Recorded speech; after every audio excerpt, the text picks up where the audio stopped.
João capítulo 6, do verso 66 até o 71. Diz assim a palavra do nosso Deus: À vista disso, muitos dos seus discípulos o abandonaram e já não andavam com ele.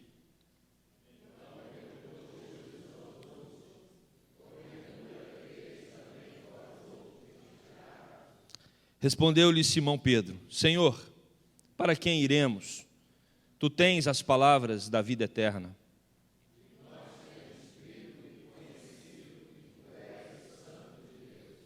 Replicou-lhe Jesus: Não vos escolhi eu em número de 12, contudo, um de vós é diabo.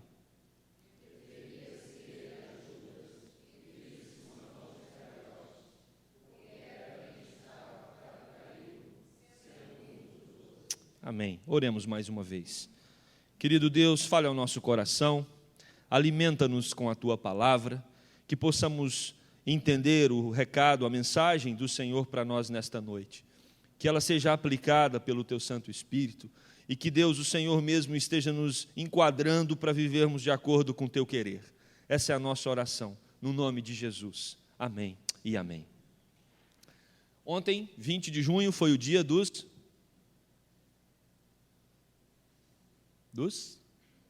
refugiados.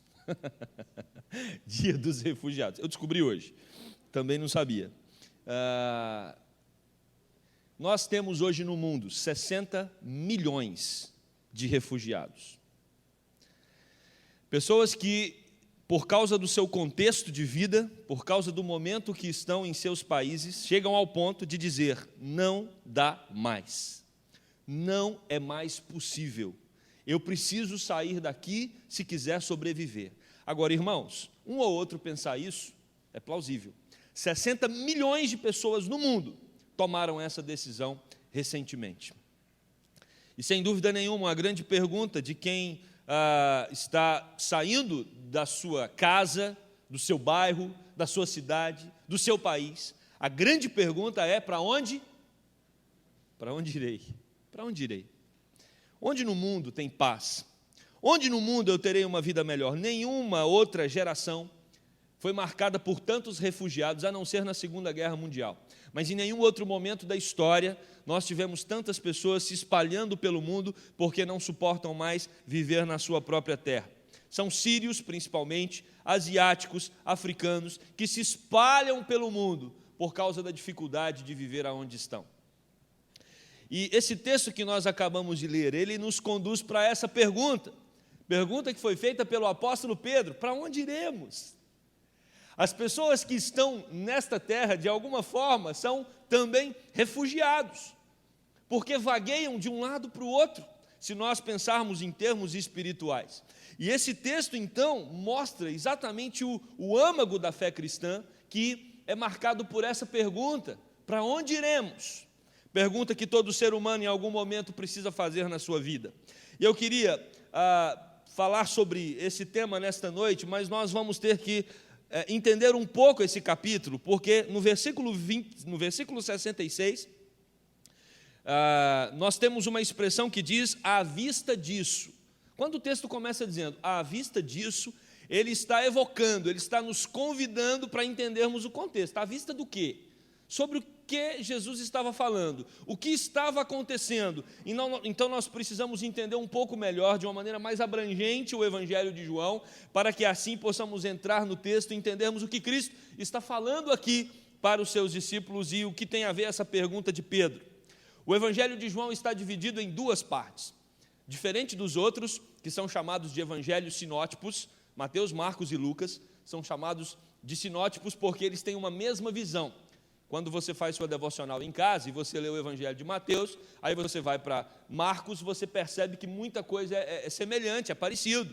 É uma das provas que nós temos, ou uma das linhas, é de que o Evangelho de Marcos foi escrito primeiro, e depois Mateus e Lucas usaram da fonte de Marcos para também publicar as cartas, os evangelhos que eles escreveram. Mas João é diferente.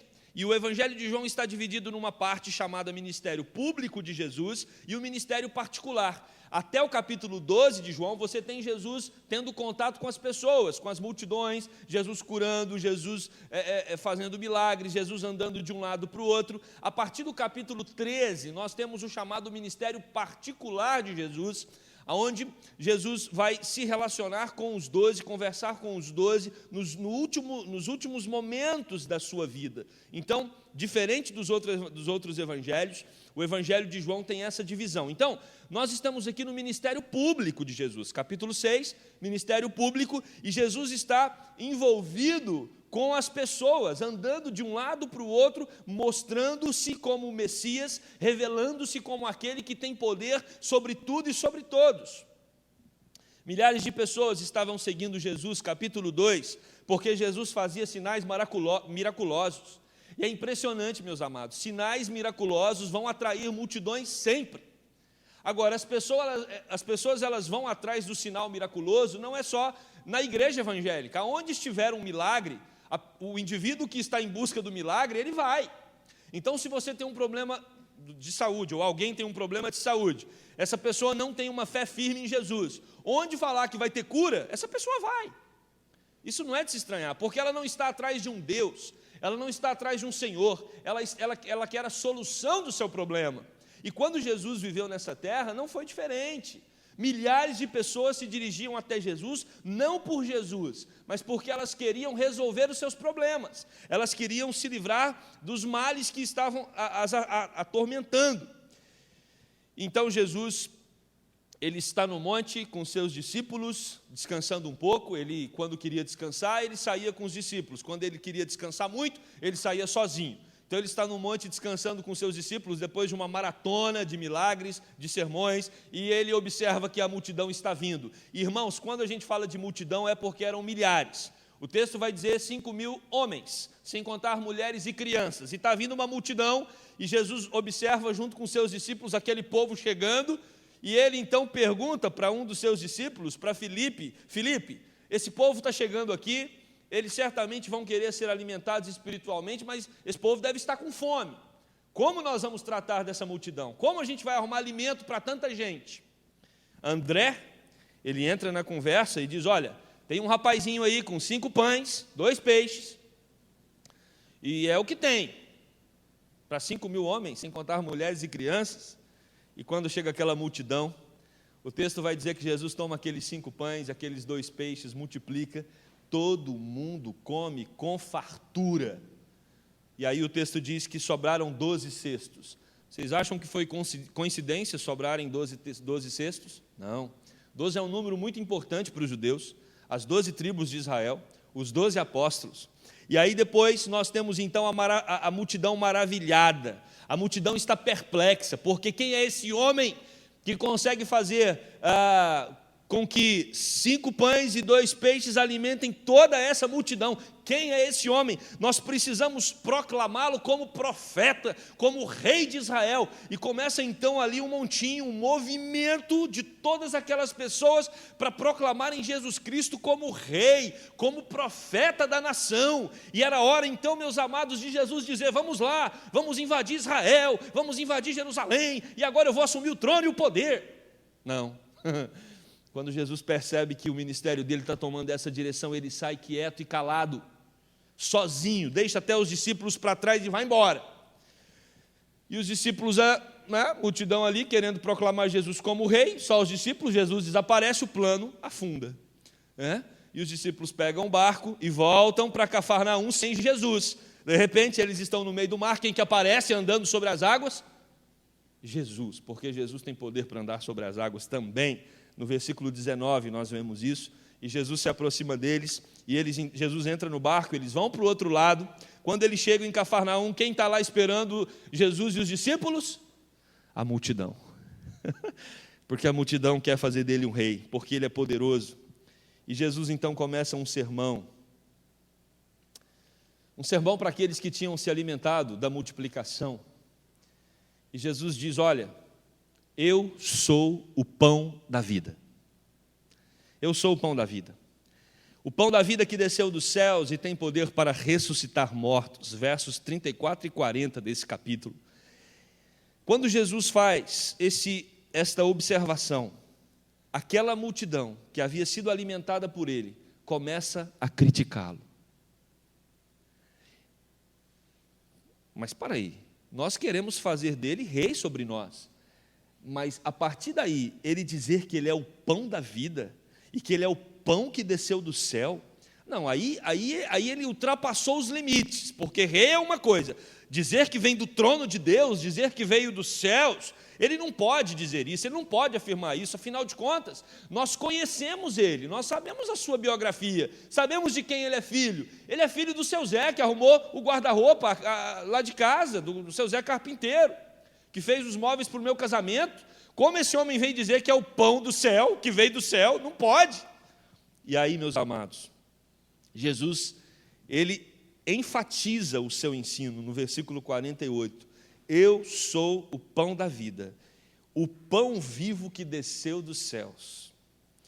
E aquela multidão que estava do lado de Jesus, agora ela se volta contra Jesus, e principalmente quando Jesus faz uma afirmação ainda mais intensa, ele diz, eu sou o pão que veio dos céus, e esse pão é a minha carne.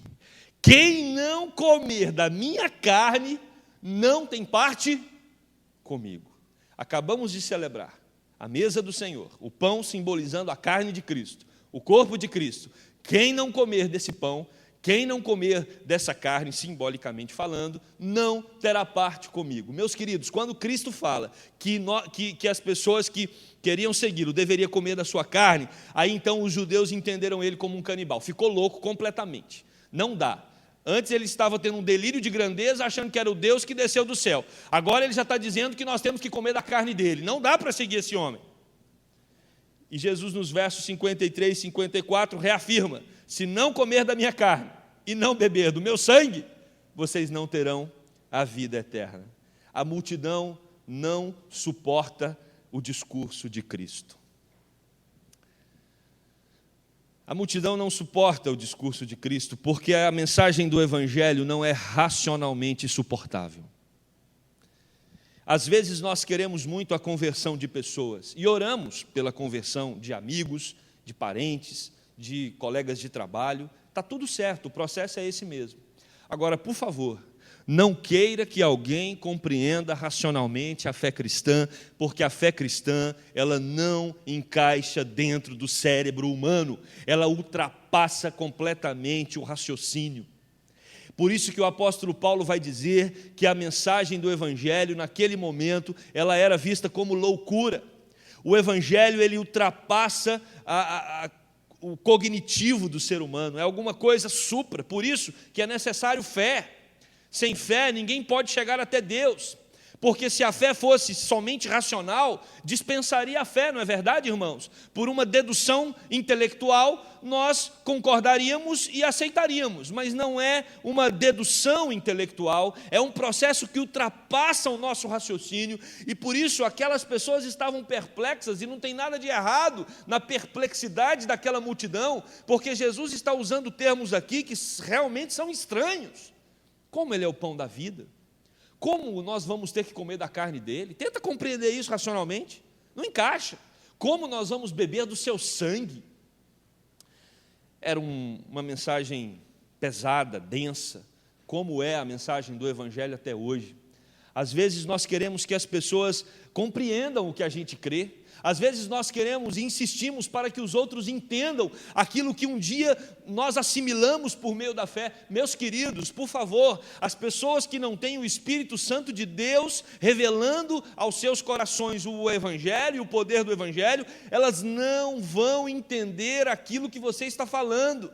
Por isso, muito cuidado, porque a linha é tênue. Às vezes você quer que uma pessoa converta, às vezes você quer que ela conheça Jesus, mas a sua insistência é tal que você se torna uma pessoa antipática, uma pessoa que não é bem-vinda, porque quer sobrepor, por meio de argumentações, uma coisa que você acredita, que não depende só da ferramenta racional, que depende de questões suprarracionais que são reveladas por meio do Espírito Santo. Por isso o Evangelho e toda a palavra de Deus vai nos ensinar e nos orientar que nós devemos amar, que nós devemos ter um comportamento marcado pelo amor, pela bondade, pelo serviço, não é? Porque isso também impressiona as pessoas lá fora. Nós precisamos ter o fruto do Espírito, porque o fruto do Espírito não é uma tentativa de fazer com que o outro assimile o que você acredita por uma dedução cognitiva, mas é você, com a sua vida, testemunhar a transformação que Cristo causou e que Cristo fez em seu coração. Por isso, aquela multidão, ela vai embora, porque aquele discurso estava muito denso. Eu tenho falado para jovens e adolescentes em alguns lugares, e eu tenho entrado nesta linha, porque existe um apelo muito insistente, às vezes, de querermos segurar pessoas na igreja. Existem apelos que são feitos insistindo para que pessoas se convertam, como se o Evangelho fosse alguma coisa onde nós tínhamos que implorar para o outro acreditar, como se o Evangelho fosse algo que, por meio da insistência, alguém vai entregar sua alma para Jesus. Irmãos, ninguém converte de verdade por meio de insistência. Ninguém converte de verdade por meio de uma construção racional. Ninguém converte de verdade porque você fica falando o tempo todo para a pessoa. As pessoas se convertem, como aconteceu conosco, quando o Espírito Santo desvenda os nossos olhos.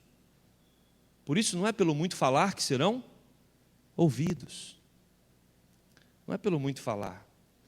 Eu tenho falado para jovens que amam o mundo, jovens que amam as coisas do mundo, jovens que estão sempre interessados em viver o que o mundo tem para oferecer. Eu sei que muitos pais criaram esses jovens para ficarem na igreja, mas eu tenho dito para eles: saem da igreja. Você não é obrigado a ficar na igreja.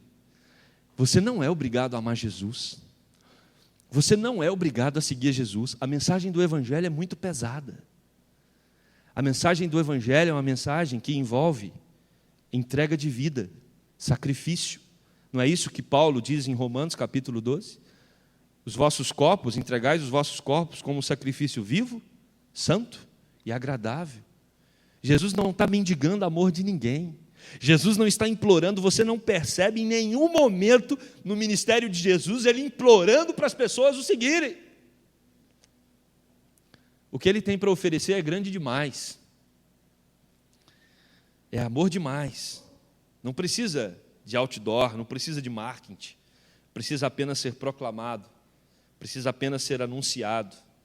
Por isso, a multidão deixa Jesus, e o verso 60 nos informa, o verso 66, que não só a multidão dá as costas para Jesus naquele momento, e olha que interessante, há poucos instantes eles estavam querendo fazer de Jesus um grande rei. Agora eles estão dando as costas para Jesus porque não suporta a sua mensagem. Às vezes nós corremos o risco de termos uma relação assim com Jesus Cristo. Se Ele faz as nossas vontades, nós queremos fazer dele rei na nossa vida.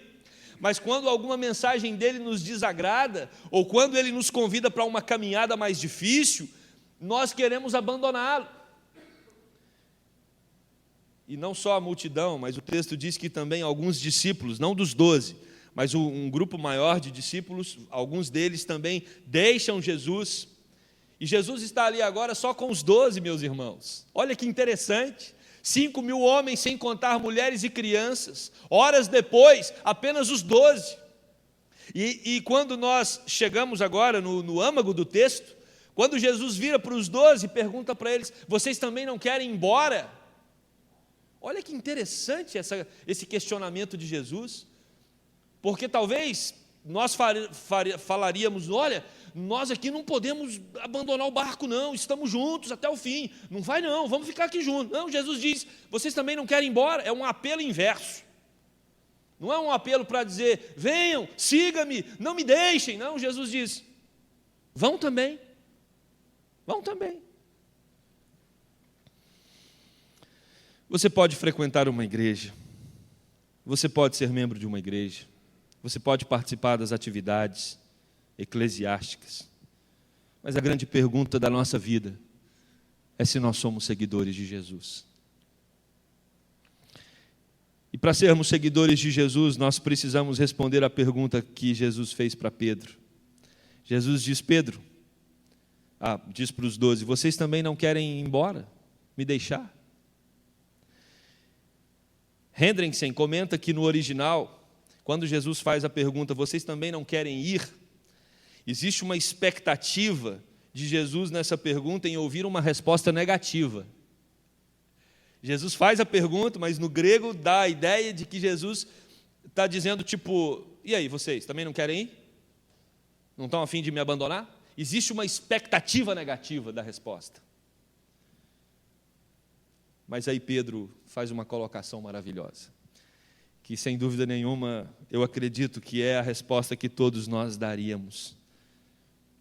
Pedro diz: Jesus, para onde vamos? Para onde vamos? Se só tu tens as palavras da vida eterna. Por que essa colocação de Pedro é fantástica? Primeiro, Pedro não está respondendo por ele. Pedro está respondendo por todos os discípulos, está no plural. Para onde?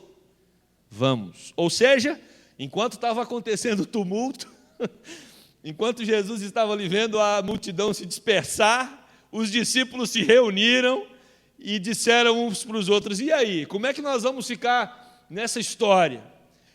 E todos os discípulos disseram: nós não temos para onde ir.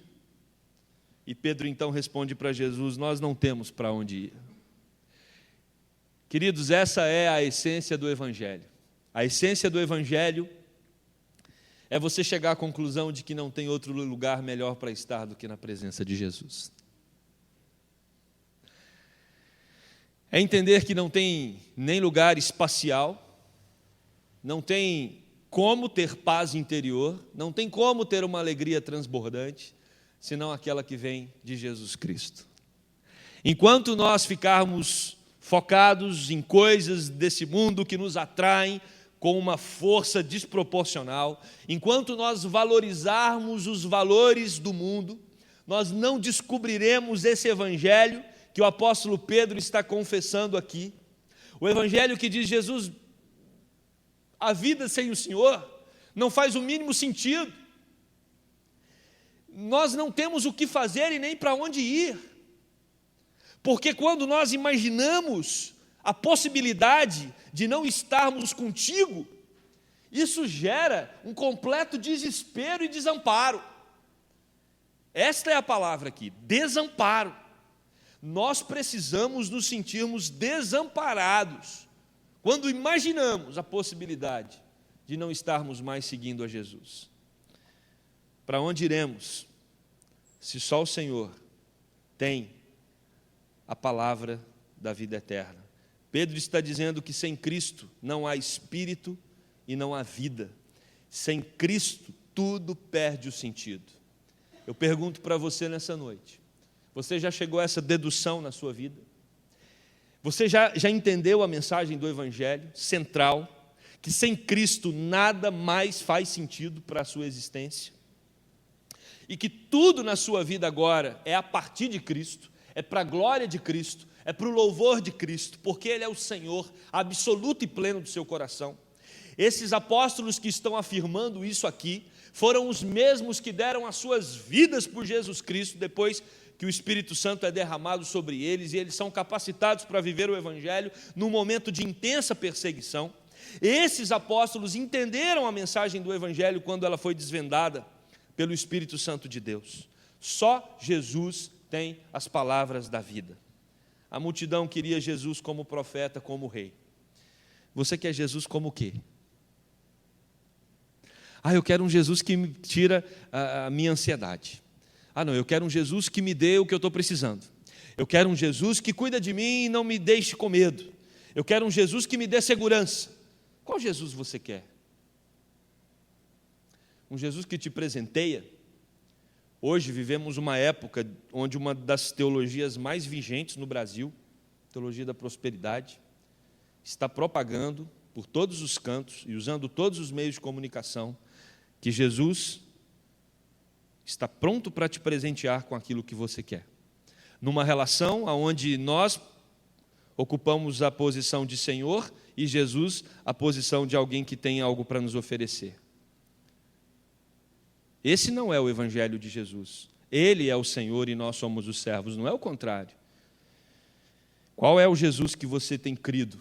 Qual o Jesus que você construiu na sua cabeça como sendo Jesus verdadeiro? Muito cuidado, porque às vezes nós podemos construir uma imagem distorcida de um Jesus que não é o Jesus da Bíblia. O Jesus da Bíblia não está mendigando o seu amor. O Jesus da Bíblia não está te implorando para segui-lo. O Jesus da Bíblia não está mendigando a sua atenção. O Jesus da Bíblia não está implorando e dizendo em alto e bom som para que você não o deixe, como se ele estivesse desesperado para ter você do lado dele. Não. O Jesus da Bíblia está dizendo: se você ama qualquer coisa mais do que a mim, vai embora amar essa coisa.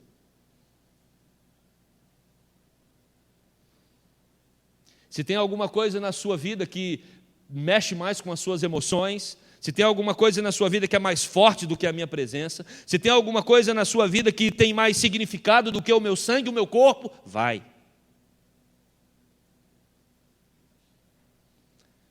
E ele fala isso até para os discípulos, até para os 12. Vocês acham que ele não falaria isso para a gente? Se tem alguma coisa que você ama mais do que a mim, vai amar essa coisa. Mas Pedro diz: nós não temos nada que amamos mais do que ao Senhor. Pedro está afirmando que a vida sem Cristo é uma bolha vazia, como Salomão já descreveu em Eclesiastes. Nesse mundo, se o temor do Senhor não é o princípio do nosso viver, tudo é vaidade. Tudo é vaidade. Se Cristo não é o centro da nossa vida, nós nos inserimos num mundo de vaidades, numa bolha vazia e numa existência sem significados. Só Jesus tem as palavras da vida. A multidão queria Jesus como profeta e rei, mas Pedro o confessa como Santo de Deus, Messias, enviado dos céus para trazer libertação aos cativos. A multidão o vê como filho de José, mas os apóstolos como aquele que concede vida eterna. Pedro responde por todos os discípulos, mas Jesus quer dizer para Pedro que a resposta de Pedro está equivocada. Porque quando Pedro fala: nós, para onde iremos? Jesus quer dizer para Pedro e para os outros: olha, eu não tenho 12, eu só tenho 11. Porque tem um entre vós que é filho do diabo. É do diabo, é diabo. Ou seja, é alguém que está inserido no grupo mais íntimo de Jesus para traí-lo. Deu-se um propósito com a vida de Judas. A concretização do sacrifício de Cristo, havia necessidade, e está lá profetizado no Antigo Testamento, que Jesus seria vendido por 30 moedas de prata, e se cumpriu por meio de Judas.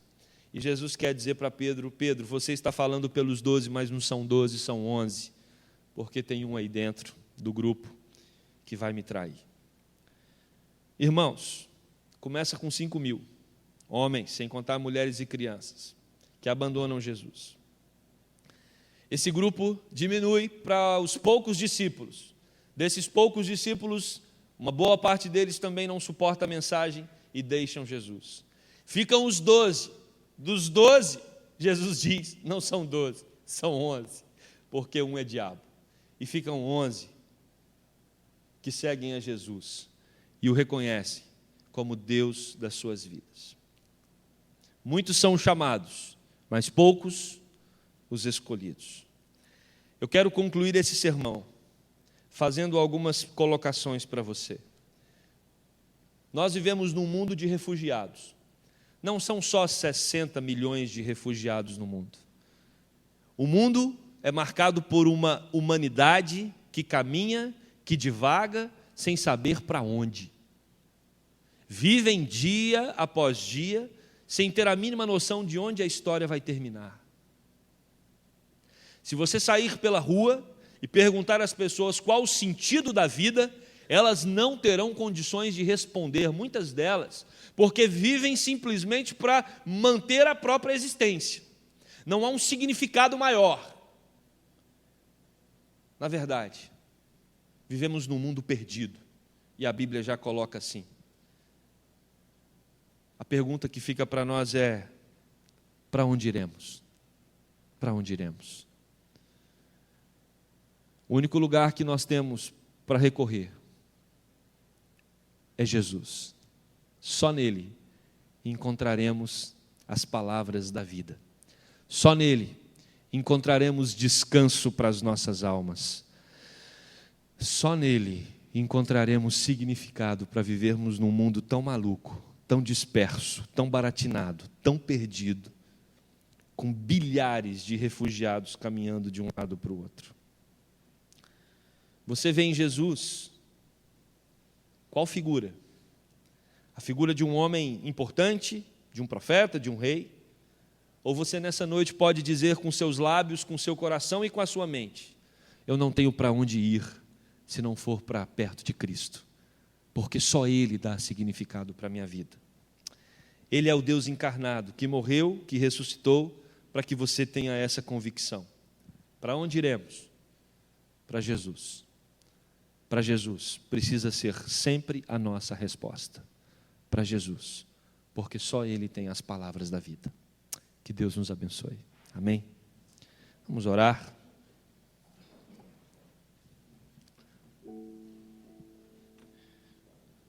Certamente nós temos dois grupos de pessoas aqui dentro hoje.